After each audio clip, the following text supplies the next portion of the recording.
Assalamualaikum warahmatullahi wabarakatuh.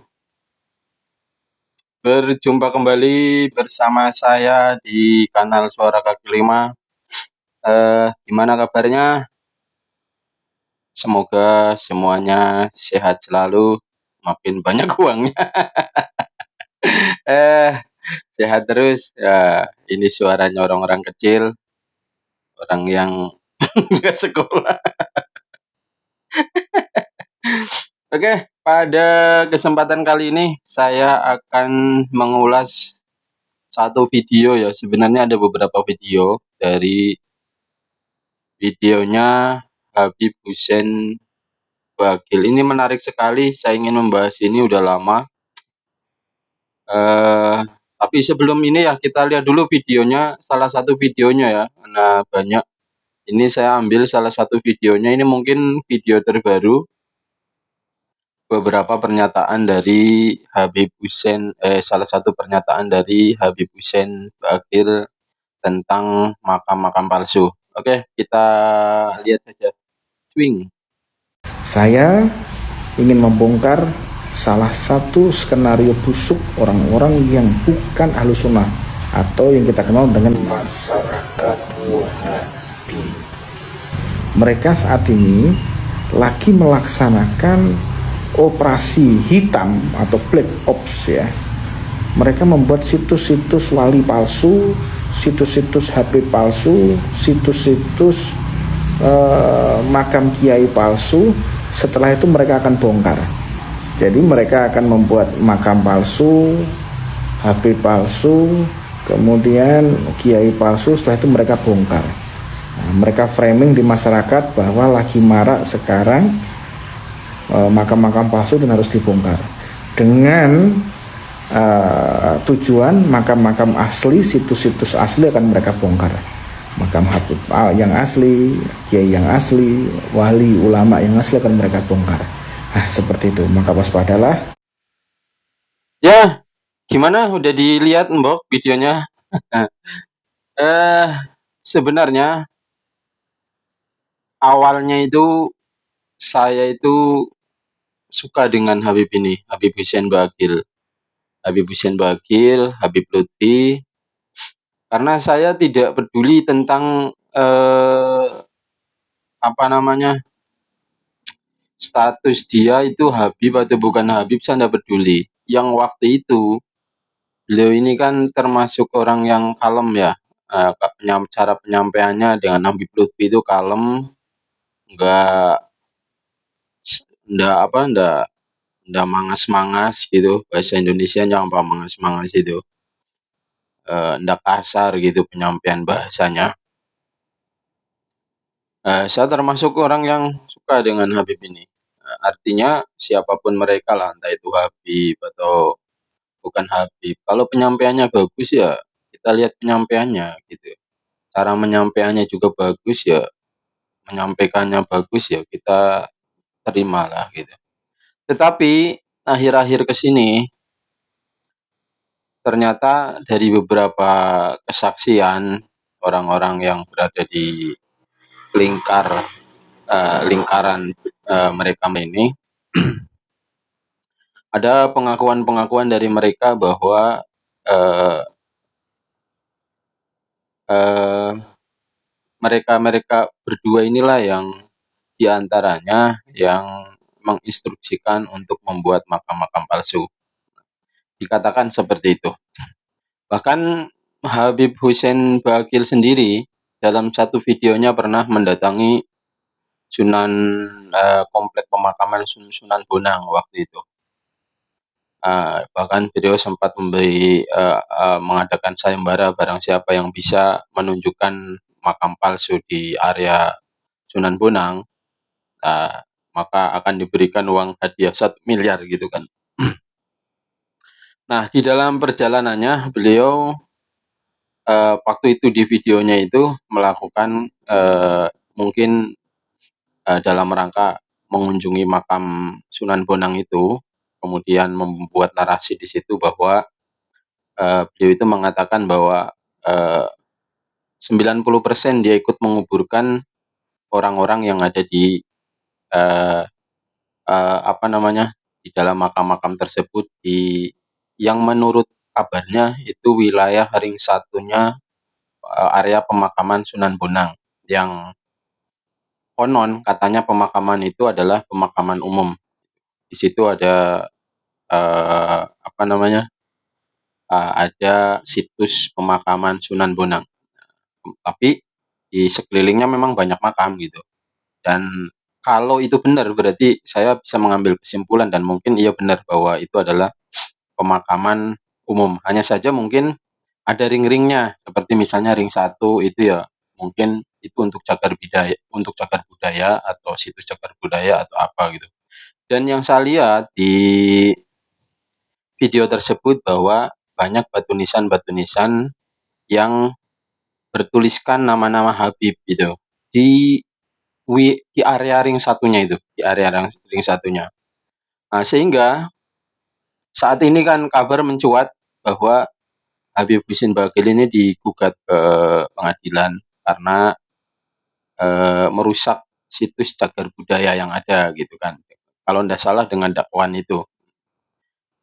Pada salah satu videonya ya, salah satu videonya. Nah, tapi kita tinggal lihat nanti kebenaran kebenaran apa namanya di pengadilan akan seperti apa atau kelanjutan kasusnya ini seperti apa gitu. Dan pada salah satu video yang waktu itu video itu ada percakapan via entah itu via TikTok atau via telepon WA saya nggak tahu. Hanya saja waktu itu ada penggalan kalimat eee, yang mengatakan bahwa dia masih punya banyak muhibin gitu kan. Artinya, masih inilah, masih yang penting banyak muhibinnya. Eee, yang saya tangkap sih gitu, yang saya tangkap dari percakapan tersebut bahwa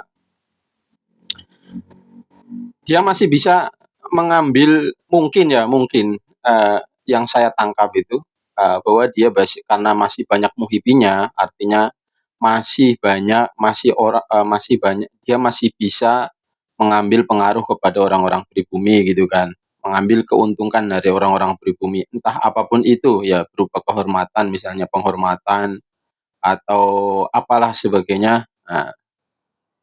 Itu mungkin itu yang dimaksud, yang saya tangkap maksudnya, yang saya tangkap. Nah, sehingga setelah beredar video-video itu ya, saya terlepas video ini, editan atau tidak gitu kan, saya hanya mengomentari video itu.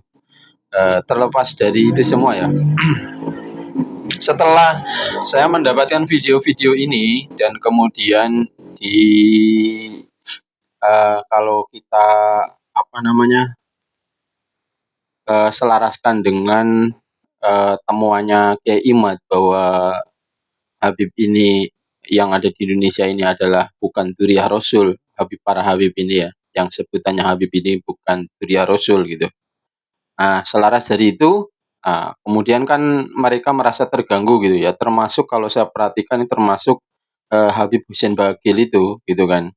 Kalau yang, Habib siapa, Habib Rizik, Habib Bahar bin Smith saya, sudah karena beliau terang-terangan gitu kan, nggak suka gitu kan. Artinya mereka merasa terusik oleh, pernyataannya atau penelitiannya atau karya tulisnya, Kiai Imad gitu, merasa terusik gitu kan. Karena apa? Karena mereka tidak dianggap Dzurriyyah Rasul gitu. Kalau menurut saya sih ya, ya nggak ada masalah mau dianggap Dzurriyyah Rasul atau Dzurriyyah Rasul atau tidak Dzurriyyah Rasul kan nggak ada masalah, yang penting kan pribadinya baik gitu, pribadinya orang yang bertakwa. Kalau menurut saya sih seperti itu. Hanya saja entah pertimbangannya itu apa, ya mungkin yang saya tangkap gitu, yang kalau menurut analisa pemikiran saya, kenapa mereka begitu marahnya ketika tidak dianggap bahwa mereka itu Dzurriyyah Rasul, karena mereka takut kehilangan pengaruh dari orang-orang, pengikut-pengikutnya gitu, yang mayoritas adalah orang pribumi gitu kan. Orang-orang yang jadi pengikutnya itu kan, hampir mungkin ya, dalam tanda petik itu 80% itu mereka tunduk patuh sami'na wa atho'na kepada junjungannya itu, kepada para habaib itu gitu kan. Sehingga bisa dimanfaatkan dari beberapa kejadian di video-video itu para Habib ini kan sering menggunakan cara-cara misalnya jualan air dengan mengatasnamakan karomah gitu kan, dengan melabeli air karomah, kemudian satu botolnya dijual misalnya 100.000 atau sampai 500.000 dan seterusnya, dengan melabeli bahwa ini adalah air doa, air yang sudah yang sudah karomah lah gitu kan. Sehingga orang-orang yang jadi pengikut fanatiknya itu kan ya percaya-percaya banget karena satu diantaranya ingin mendapatkan barokah daripada Duriah Rasul itu karena mereka masih meyakini bahwa dia adalah Duriah Rasul. Yang keduanya apa namanya? Mereka takut kualat kalau seandainya dia menyelisihi Duriah Rasul gitu kan. Tetapi kemudian setelah Kiai Imad itu mengadakan satu penelitian, banyak orang-orang yang tercerahkan sehingga muncullah organisasi PWI-LS gitu kan. Oke, organisasi PWI-LS ini mungkin mungkin ya.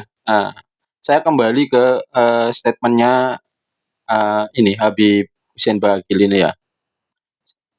Habib Hussein Bagil tadi mengatakan bahwa dalam videonya mengatakan bahwa hati-hati waspada gitu kan gerakan-gerakan Wahabi, orang-orang yang nggak suka dengan apa namanya pemakaman-pemakaman itu pada intinya kayak gitu ya. Walaupun kalimat tepatnya itu tadi yang ada di video itu. Bahwa memframing bahwa orang-orang yang nggak suka dengan pemakaman yang melakukan penelitian bahwa ini makam palsu, membongkar makam palsu itu di-framing bahwa mereka adalah Wahabi gitu kan. Kenapa Wahabi dibawa-bawa gitu? Karena dalam sejarah Wahabi itu atau Salafi Wahabi itu salah satunya adalah kelompok yang tidak suka ziarah kubur, tidak suka ziarah kubur gitu kan. Kelompok yang apa namanya tidak menyukai ziarah kubur. Nah, kemudian kelompok yang menganggap ziarah kubur kemudian berlama-lama di situ bagian dari mengagungkan dan menyembah kubur dan dianggap syirik gitu. Dan kelompok ini banyak tersebar di kota Mekah sehingga di kota Mekah itu kan tidak ada apa namanya tidak ada makam-makam yang yang keramat. Makam itu rata aja gitu rata nggak dikicing-kicing itu nggak ada. Nah, di framing lah seperti itu. Nah, karena perilakunya orang Wahabi itu seperti itu. Nah, apa yang saya tangkap mungkin yang dimaksud oleh pernyataannya Habib Hussein Bakil ini adalah yang dimaksud adalah ini si PWILS ini dan apa namanya dan sejenisnya lah dan organisasi yang semacam itu dan orang-orang yang selaras dengan PWILS ini. Tapi sejauh ini yang saya tahu PWILS yang gencar menginventarisir apa namanya melakukan eh, apa namanya sih mencari makam-makam palsu kemudian dibongkar gitu kan. Nah, meneliti bahwa ini makam palsu atau bukan, makam palsu atau bukan, kemudian dibongkar gitu. Nah, karena apa? Karena itu tadi di antara eh, munculnya makam-makam palsu itu adalah di antaranya mereka merubah itu situs-situs sejarah yang ada di Indonesia. Seperti misalnya bahwa Diponegoro itu adalah Habib misalnya, kemudian Sunan Bonang itu Habib, kemudian para Wali Songo itu Habib gitu kan, klannya mereka gitu kan. Nah, sehingga keturunan dari para Wali Songo ini ya nggak terima gitu kan, karena ini pembelokan sejarah. Kenapa sejarah-sejarah ini dibelokkan? Kenapa seperti itu? Karena mereka itu ingin membuat kesan bahwa orang-orang yang paling berjasa di negeri ini adalah klannya mereka atau mbah-mbahnya mereka. Artinya apa? Di samping satu sisi mereka itu katanya adalah satu, mereka Duriah Rasul, memframing bahwa dirinya adalah Duriah Rasul. Kemudian mereka itu ingin mendapatkan kehormatan dengan memframing dirinya bahwa mereka adalah keturunan dari para pahlawan yang telah berjuang di negeri ini gitu. Nah, artinya untuk jangka panjangnya, kalau untuk jangka pendek sekarang mungkin orang udah pintar. Untuk jangka panjangnya, kalau kita tidak tahu, kita tidak waspada, itu nanti anak cucu kita taunya akan seperti itu, gitu. Di framing, bisa di-framing itu bahwa para pahlawan itu adalah keturunan dari klan Ba'alawi, orang-orang dari Yaman gitu. Seperti Diponegoro mungkin, kemudian nanti akan di-framing semuanya seperti itu gitu kan. Dan itu nanti akan dicatatkan dalam sejarah. Sehingga nanti sejarah-sejarah yang asli, siapa itu Diponegoro, siapa itu Myang Bonjol, pokoknya para pahlawan itu, anak cucu kita itu sudah nggak tahu. Taunya ya mereka-mereka para pahlawan-pahlawan itu adalah dari keturunannya, dari mbah-mbahnya mereka, dari mbah-mbahnya para habaib ini, itu. Sehingga apa, dampak apa namanya, keuntungan bagi mereka. Keuntungan bagi mereka kan yang jelasnya itu, mereka merasa punya hak memiliki negeri ini, satu.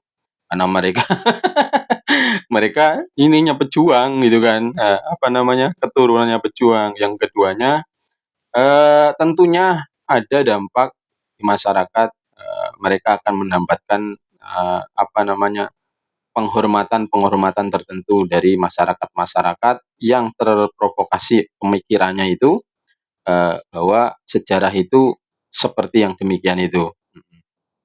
Itu di antara, tujuan-tujuan daripada habaib ini, membelokkan sejarah-sejarah yang ada. Padahal yang sesungguhnya itu adalah bahwa, mbah mereka yang dulu itu termasuk orang yang mengeluarkan fatwa mengharamkan untuk berjihad melawan kolonial Belanda gitu kan. Dengan dalil bahwa kolonial Belanda itu adalah pemerintahan yang sah, maka berjihad melawan kolonial itu adalah sebuah pemberontakan gitu kan. Itu Habib, siapa namanya itu? Saya lupa itu. Yang pertama kali dan dia termasuk jadi pimpinan majelis tingginya keagamaan di bawah pemerintahan kolonial Belanda. Artinya mbahnya mereka yang sebenarnya adalah bersekutu dengan kolonial Belanda dalam dalam beberapa sumber seperti itu. Oke, jadi seperti itu ya. Jadi ini Habib Husin Bakil ini dulu saya suka banget ini sama Habib Husin Bakil. Satu, beliau itu lembut, nggak mangas-mangas. Kemudian Habib Lutfi juga sama. Tapi ternyata ada kabar-kabar ke sini, ada video-video yang menunjukkan bahwa ternyata beliau itu punya agenda-agenda tertentu di negeri ini gitu kan. Oke, waspada semuanya termasuk ya Habib Lutfi bin Yahya itu kan. Di antaranya yang menjadi pertimbangan saya jadi ragu dengan Habib Lutfi bin Yahya adalah beliau itu kan setelah tidak menjadi ketua Jatman, beliau itu kan ahli dzikir gitu. Kemudian beliau mendirikan organisasi baru untuk beliau, yaitu yang namanya Jatma gitu kan. Kalau menurut saya gitu, orang ahli dzikir kan seharusnya sudah tidak memikirkan tentang jabatan apapun gitu kan. Jabatan atau kedudukan atau apalah, dia sudah tidak memikirkan, yang terpenting adalah dzikir, berserah diri kepada Tuhan gitu kan. Mau jadi ketua, entah tidak jadi ketua itu tidak ada urusan gitu kan. Yang penting masih banyak pengikutnya, ya tinggal mengembangkan itu aja, mengembangkan torekoh-torekohnya yang dipimpinnya gitu. Anda harus membuat organisasi, Jatma itu kan Jamiah Thorekoh Al-Mu'tabaroh, artinya seluruh aliran Thorekoh yang ada di Indonesia itu pimpinannya itu dia, artinya orang-orang yang ikut sama dia gitu maksudnya. Entah itu Thorekoh Naksabandiyah, Qadariyah, atau Satariyah, dan Al-Kholidiyah dan seterusnya, itu kan namanya Jamiah. Jamiah itu perkumpulan gitu kan, Jamiah gitu, perkumpulan. Artinya bukan hanya satu aliran Thorekoh gitu kan. Dan ketuanya itu dia. Itu kenapa beliau itu masih mau melakukan hal tersebut, ya karena beliau merasa pengikutnya masih banyak gitu. Kalau pengikutnya cuma sedikit, ya siapa juga yang mau ikut. Karena merasa pengikutnya masih banyak, akhirnya beliau mendirikan organisasi itu untuk menandingi organisasi Jatman yang berada di naungan Nahdlatul Ulama. Terus Jatma di naungan siapa? Ya berdiri sendiri, dia ndak berdiri di bawah naungannya NU gitu. Seperti itu. Dan menurut saya ini satu kekeliruan gitu kan, sehingga ada kejadian seperti ini, sehingga menjadi jadinya ya terpecah-pecah jadinya, yang tadinya cuma Jatman, akhirnya jadi ada Jatma lagi. Nanti kalau seandainya di lingkup Jatma ini misalnya ada perpecahan, nanti bikin lagi, nanti ada Jatma satu, Jatma 2 gitu. Misalnya itu kan. Itu kan jadi perpecahan terus perpecahan. Nah, sama dengan Suryalaya Abah Anom itu. Toriko yang Suryalaya. Yang kemudian kan ada dualisme kepemimpinan yang sekarang itu ada, kalau tidak salah ya, mohon maaf kalau seandainya salah diluruskan.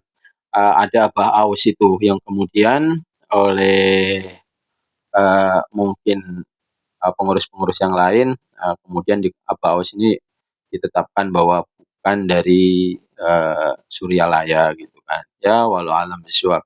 Jadi menurut saya hal-hal seperti ini untuk para ahli zikir yang ahli toreko yang mestinya beliau itu menjadi penyejuk untuk negeri ini, menjadi penguat untuk negeri ini, orang-orang doa-doanya orang-orang seperti ini kan dibutuhkan. Orang-orang yang hanya duduk tafakur kepada Allah, hanya mengingat Tuhan gitu kan. Doa-doanya dibutuhkan karena beliaulah orang-orang yang dekat yang terus berdoa sepanjang hari gitu kan. Tetapi ketika hal-hal tersebut aja masih diurusin, ini kan menunjukkan bahwa hatinya itu masih terpaut dengan hal-hal yang berbau keduniaan gitu kan. Oke, sampai di sini saja ya. Semoga saja negeri ini tetap menjadi negeri yang aman, damai, tentram, sentosa, sejahtera, kemudian dimunculkan pemimpin-pemimpin yang adil dan amanah, yang soleh, dan kemudian mudah-mudahan orang-orang yang dijauhkan dari orang-orang yang hendak menghancurkan, mengacaukan ini, baik itu dari luar maupun dari dalam. Ya orang-orang yang seperti ini mudah-mudahan ditendang saja ke tengah laut, biar tinggal bersama Nyi Roro Kidul. Oke, sekian aja. Assalamualaikum warahmatullahi wabarakatuh.